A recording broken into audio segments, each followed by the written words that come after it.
2 ditë pas paralajmërimit të shefes së Fondit Monetar Ndërkombëtar Christine Lagarde për rrezikun që i vjen ekonomisë globale nga rritja e çmimit të naftës, guvernatori i Bankës së Shqipërisë Ardian Fullani garanton se banka është në vigjilencë të plotë dhe e gatshme për të vepruar në kohë që çmimet të mbeten në ekuilibrat e duhur. Banka e Shqipërisë është vigjilente dhe njëkohësisht në vendimarrjen e saj ka për bazë element tillë siç është çmimi i naftës.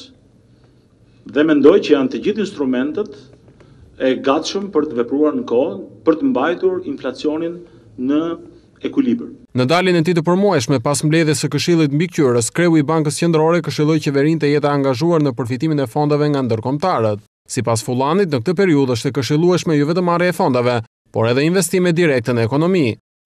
Ne vazhdojmë, jemi të hapur, vazhdojmë me diskutime konkrete për të përfituar fondet tilla.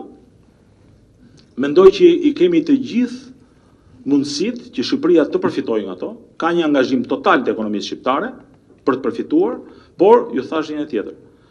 Është shumë e rëndësishme për neve sot kujdesi, të cilin ne po e bëjmë të madh dhe garantoj që Banka e Shqipërisë është vigjilente në kahun e kujdesit.